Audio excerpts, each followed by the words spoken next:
Class 12th math chapter 1 complete revision. Chapter 1 relation and function.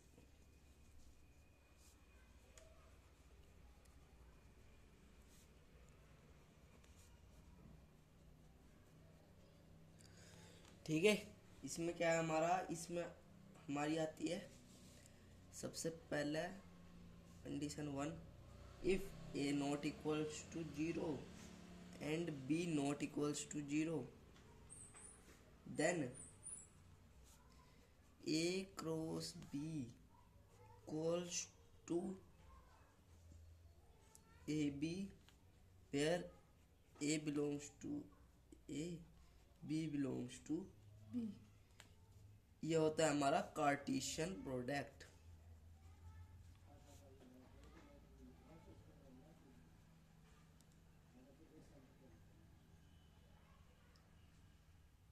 जो हमारे ए और B है वो हमारे ऑर्डर्ड पेयर।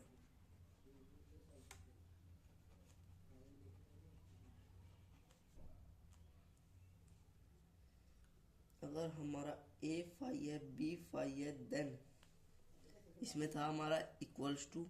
अगर हमारा इक्वल्स टू आ गया फाई के, फाई होता है हमारा जीरो ही होता है, और बी भी आ गया हमारा इक्वल्स टू जीरो, देन हमारा जो कार्टेशियन प्रोडक्ट होगा वो भी हमारा जीरो ही होगा।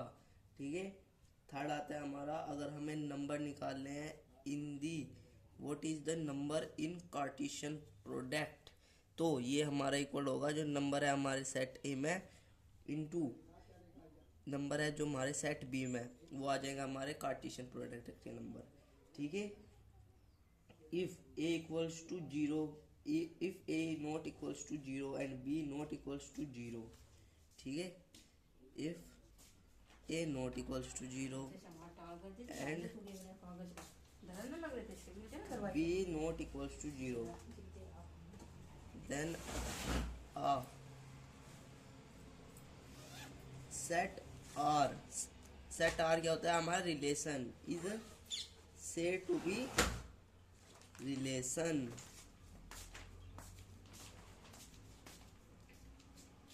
ठीक है ना। और जो आर होता क्या है हमारा सबसेट होता है कार्टेशियन प्रोडक्ट का। ये बात आपको ध्यान में रखनी होगी।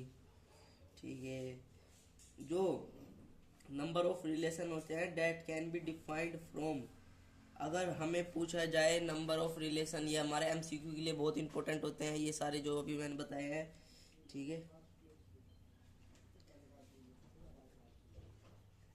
Number of relations that can be defined from, कैसे निकालते हैं, two number in set A into में नंबर इन सेट बी। इसमें कैसे निकालते हैं, number of set A into में नंबर ऑफ सेट बी, इसमें बस टू की पावर में। ठीक है ना, इसका निकाल के टू की पावर। लेट ए जो हमारा वेक्टर है, सॉरी वेक्टर नहीं, जो हमारा ए जो सेट है वो not equals to zero then a set, अगर A not equals to zero है then a set R is said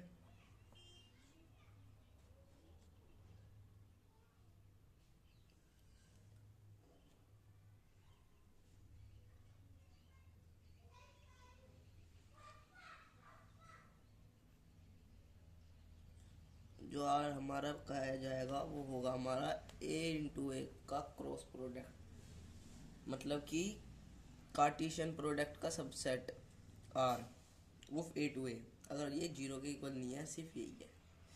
ठीक है। नेक्स्ट क्या आता है हमारे पास, जो हमारा कार्टेशियन प्रोडक्ट होता है ए टू ए, वो हमारा सबसेट होता है ए टू ए का ही, जो कि हमारा रिलेशन है ये होता है हमारा यूनिवर्सल रिलेशन। ठीक है।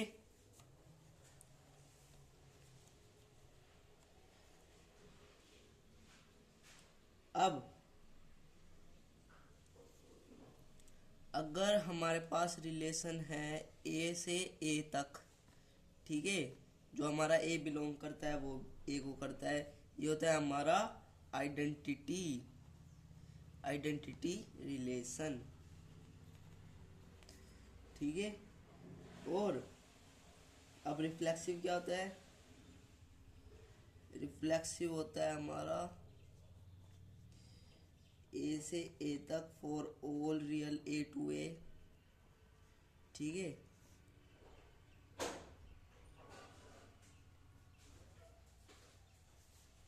इसमें और इसमें फर्क क्या है? आइडेंटिटी में जो होता है हमारा ए टू ए ही होना चाहिए, इसमें कुछ भी हो सकता है पर ए टू ए भी होना चाहिए, ठीक है ना। ये होता है हमारा रिफ्लेक्सिव।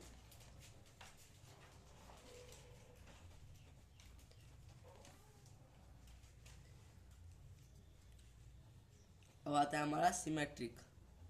सिमेट्रिक क्या होता था हमारा? जैसे कि ये ए से बी तक है और जो बी से ए भी हमारा रिलेशन में होना चाहिए जब भी हमारा सिमेट्रिक होता था, ठीक है ना। अब आता है हमारा ट्रांजिटिव। ट्रांजिटिव क्या होता था? अगर ए और बी इन दी रिलेशन है और बी और सी भी रिलेशन में है तो ए सी भी हमारा रिलेशन में होना चाहिए, ठीक है। ये होता है हमारा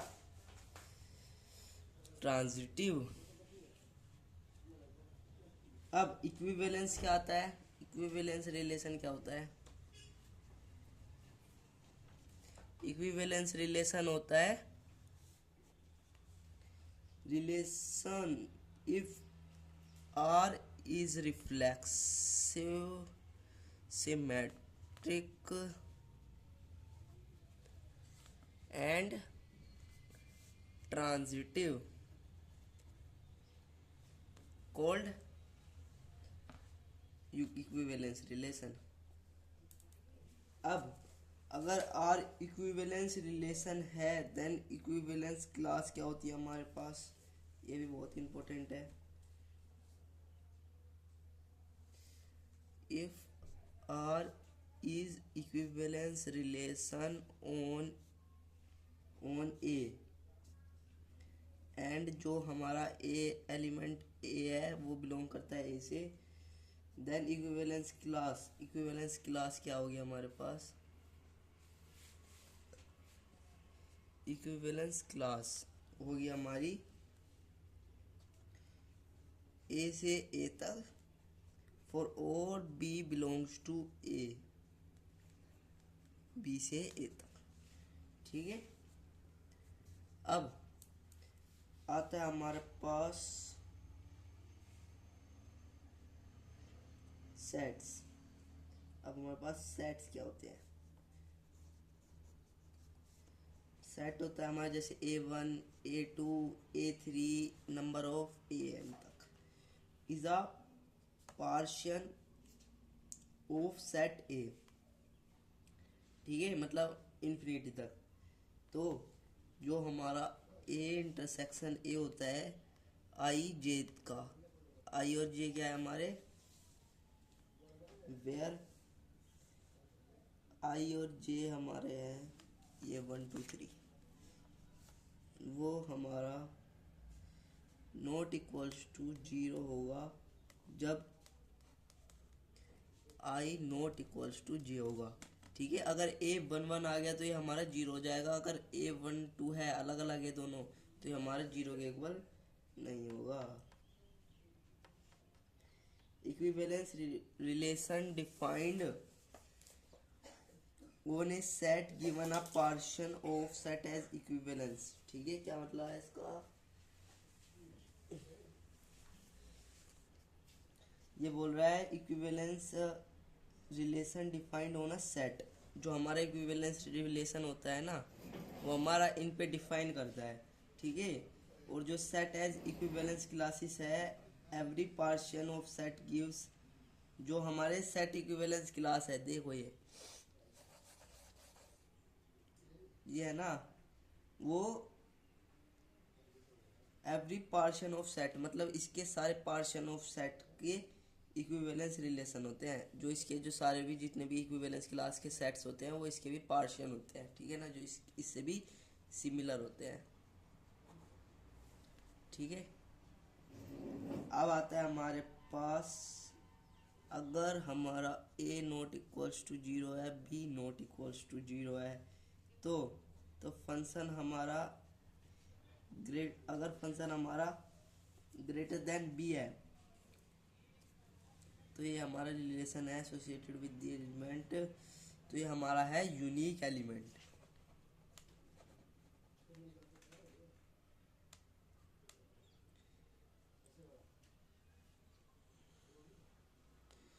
जो हमारा ए होता है वो होता है हमारा डोमेन, और जो बी होता है हमारा वो होता है कोडोमेन, ठीक है। अब आता है हमारे पास if A equals to B हो गया फंक्शन ऑफ ए, तो बी हमारा नोन होगा, B is known as image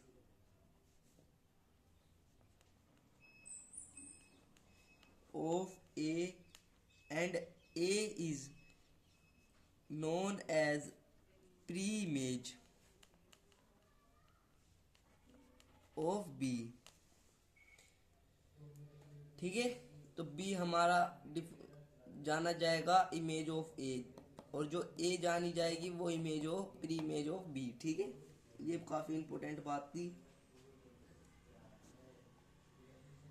set of images of element,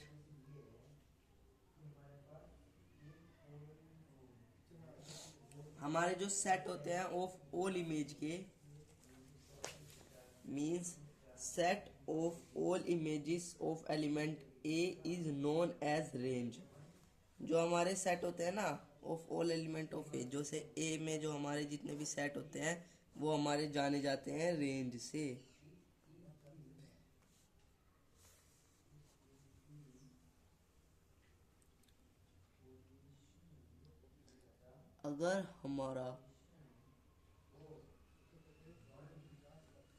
अगर हमने लेट करे x1 and x2 belongs to R, और हमारा fx1 इक्वल्स टू आ गया fx2 के, तो ये होता है हमारा इंजेक्टिव।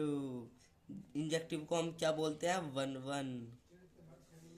और वह हमने y equals to F X किया, और इधर जो एफ एक्स होगा हमारा x की टर्म में होगा, तो हम ऐसे कैसे करके x की वैल्यू निकाल लेंगे, कुछ भी ऐसे करके 1/y, कुछ भी ऐसे आ रहा है 2 4 24 कुछ भी, ठीक है। x की वैल्यू निकाल के अब हम वैल्यू पुट करेंगे, ये हमारी इसमें सेटिस्फाई कर रही होगी, तो वो होगा हमारा surjective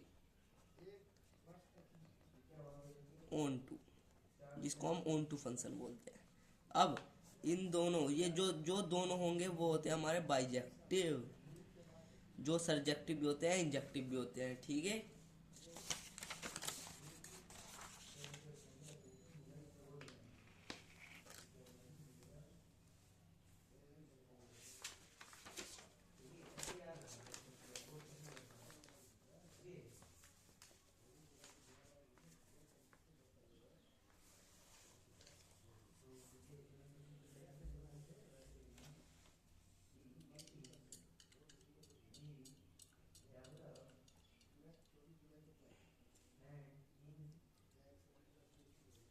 for a finite set, finite क्या होता है हमारा, जिनको हम काउंट कर सकते हैं। For a finite set A,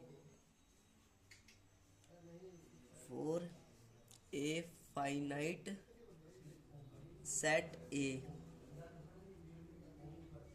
if a function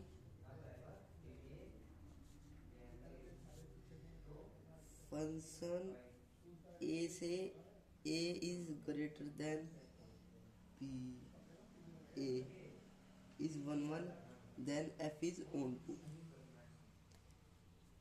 ये हमारा f से डिफाइन हो रहा है, ठीक है। तो a is 1 1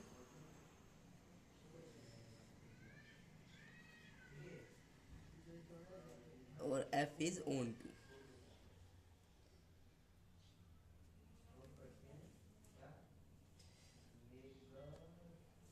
अगर हमें गिवन है कि सेट ए में ये फंक्शन हमारा 1 1 है, तो जो फंक्शन होगा ए हमारा 1 1 है, तो फंक्शन होगा हमारा ऑन टू। और 29 नहीं है हमारे पास, टॉपिक है 29, टॉपिक नंबर 30। तो ये क्या होता है, अगर हमारा एक फाइनाइट सेट है, इफ अ फंक्शन, अगर हमारा फंक्शन डिफाइन करता है एफ से, अगर ये हमारा ऑन टू है, तो एफ क्या होगा हमारा 1 1। Yes.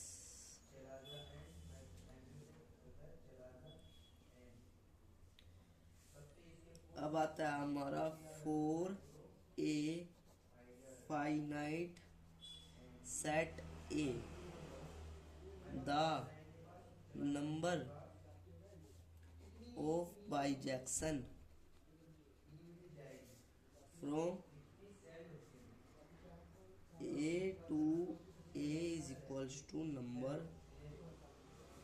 of onto function from a।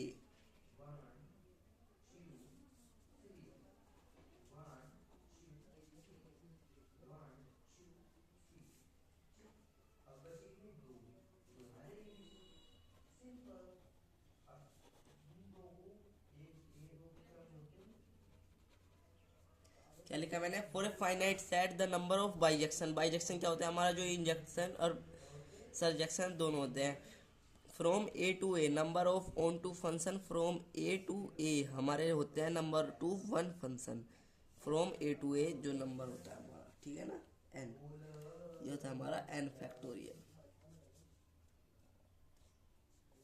Graphical test कैसे होते हैं हमारे, जैसे कि एफ एक्स हमें गिवन है एक्स स्क्वायर, तो इसका हमें ग्राफ पता है, एक्स स्क्वायर ग्राफ होता है ऐसा, तो हम ग्राफ से भी पता कर सकते हैं फंक्शन ऑन टू है, सर बाइजेक्टिव है, सरजेक्टिव है, ठीक है।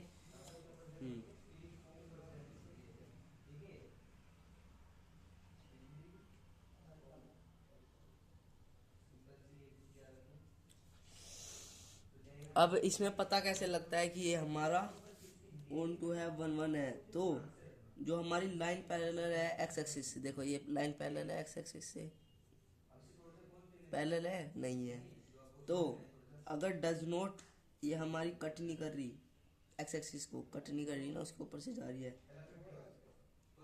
और 1 से ज़्यादा पॉइंट रिप्रेजेंट कर रही है एक्स एक्सिस पे, 1 नहीं 1 ही कर रही है सिर्फ, तो अगर कर रही होती तो ये होता हमारा 1 1, लेकिन अब है ये ऑन टू, ठीक है, फॉर दिस ग्राफ टेस्ट।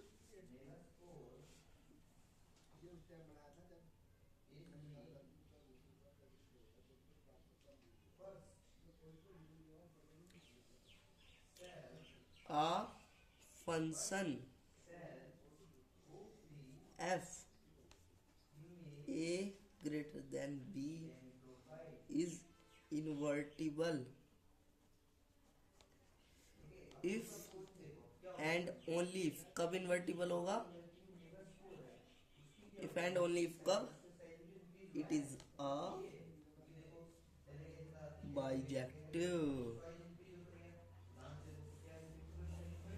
और बाइजेक्टिव क्या होता है हमें पता है, बाइजेक्टिव होता है हमारा सरजेक्टिव प्लस इंजेक्टिव का कॉम्बिनेशन, जो जो हमारा फंक्शन इंजेक्टिव भी होता है बाइजेक्टिव भी होता है, उसी को हम बोलते हैं, यस नहीं, जो हमारा इंजेक्टिव भी होता है सरजेक्टिव भी होता है, उसको हम बोलते हैं बाइजेक्टिव। तो इन्वर्टिबल फंक्शन होते हैं हमारे। तो that's enough for chapter 1 whole revision, important for MCQs, जो कि हमारे एमसीक्यूज आते हैं इसमें रिलेशन एंड फंक्शंस के, ठीक है, ओके।